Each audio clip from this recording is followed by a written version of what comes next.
Dr. Jen Nardozzi has spent the last 2 decades dedicating her life to liberating people struggling with eating disorders to transform their relationship with food and their body.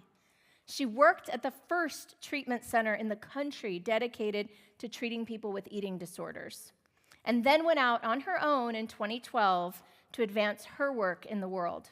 She created the Food and Body program, FAB, developing her own model of care and working with her fabulous team to empower people to go deeper beneath the surface in order to understand what these food and body problems are really about.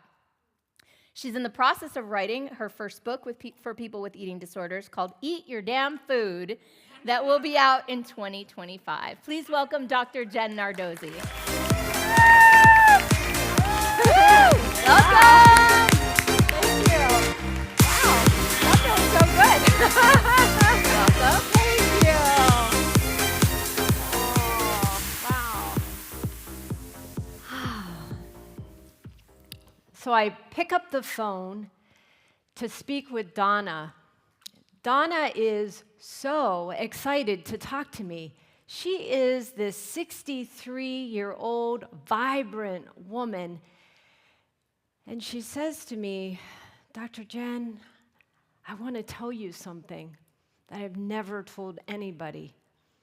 I've been dealing with an eating disorder, I think, for as long as I can remember.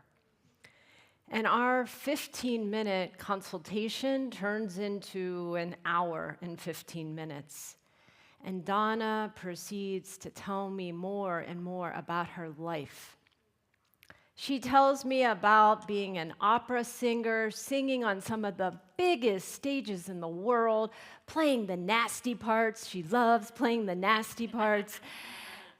And at the same time, even though she perfected her craft to such a level, she never felt good enough. She talked about immigrating from Cuba, coming to this country, playing in playgrounds where people did not look like her, they did not sound like her. And once again, she had this experience. I don't feel good enough. She surprised herself when she shared more deeply about her own family of origin.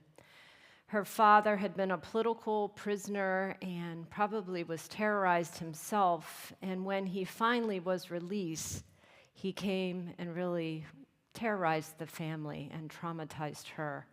And again, this was something she had never shared with anybody.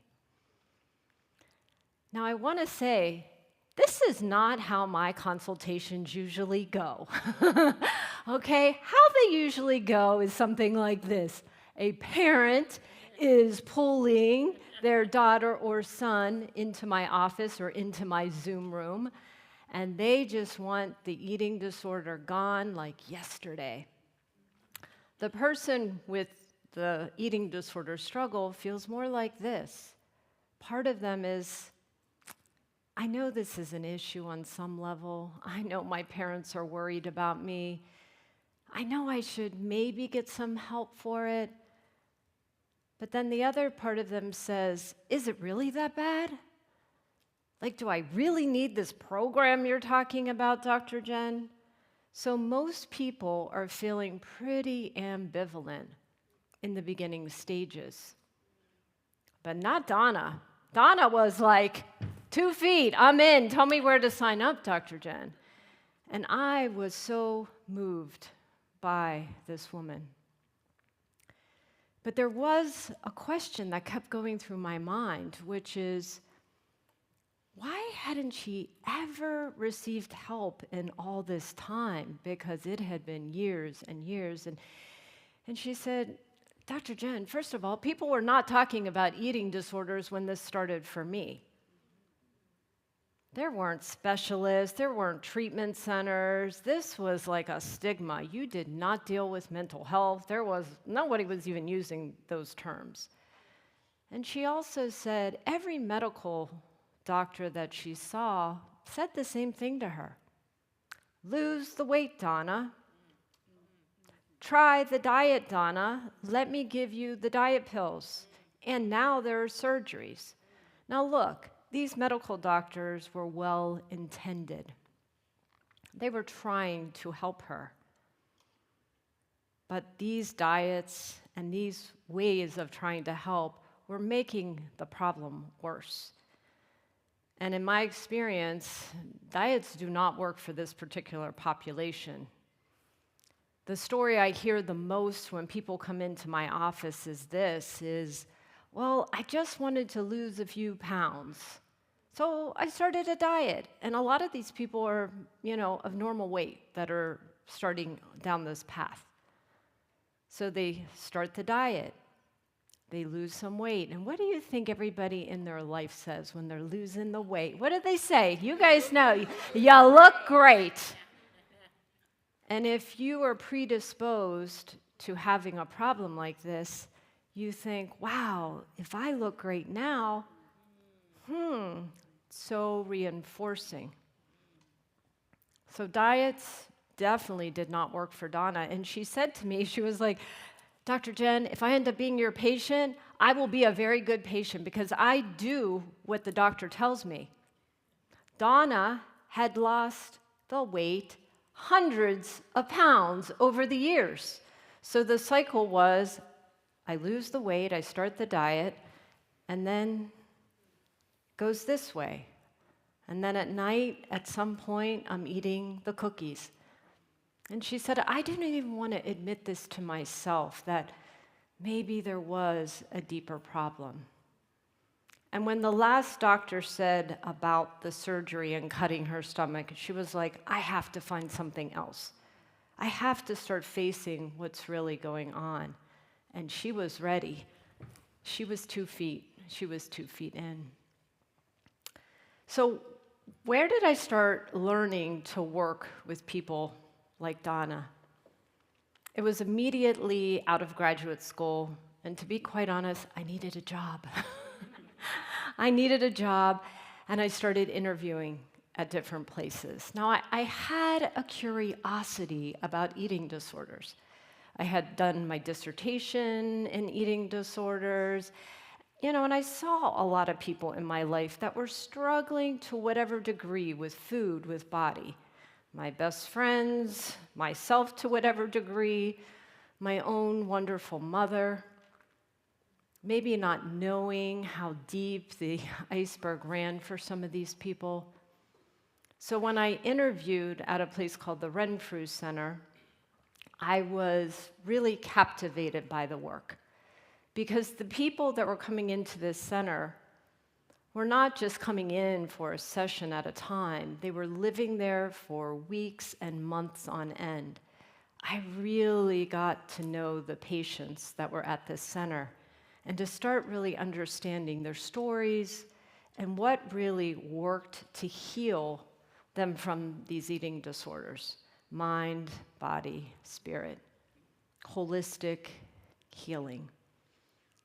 So that eating disorder center started in 1985, the first of its kind in the entire country. Now let's fast forward to 2024. There are hundreds and hundreds of eating disorder treatment centers. Now, on one hand, that's a great thing because, look, people have more access to care. But the other thing we have to wonder is, why do we have so many treatment centers for eating disorders? Over 28 million people will have an eating disorder in their lifetime. It's a huge number. And from 2000 to 2018, the numbers doubled. And of course, during the pandemic, people who were struggling in various ways with mental health issues, everything skyrocketed. And I heard a pretty scary statistic just recently, which is every 52 minutes, somebody dies from the direct complications of an eating disorder. So by the time we go to lunch today, someone would have died from their eating disorder. And I was so committed that I did not want to see Donna be one of those statistics that even moves me now. I was so enrolled in Donna's story because she was also so 2 feet in and so was desperate for the help. I met with Donna last week in my office. She did join my program called the FAB program and started working with our amazing, fabulous team. And she said to me, Dr. Jen, I feel more free than I ever have in my entire life.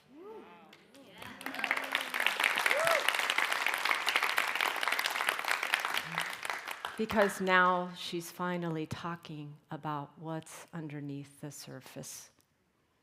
She finally has people that she can do the work with, that she doesn't have to be alone on this journey.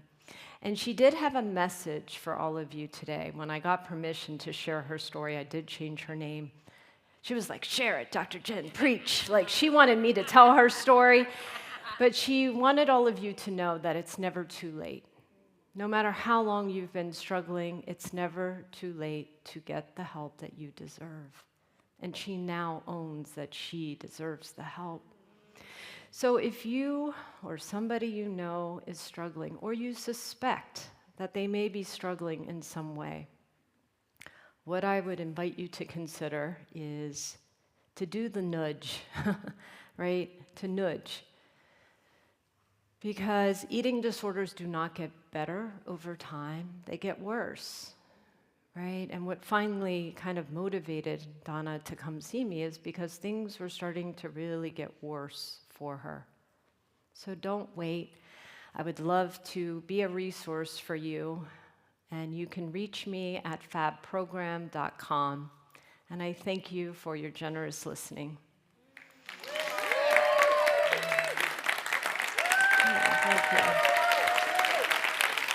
Thank you.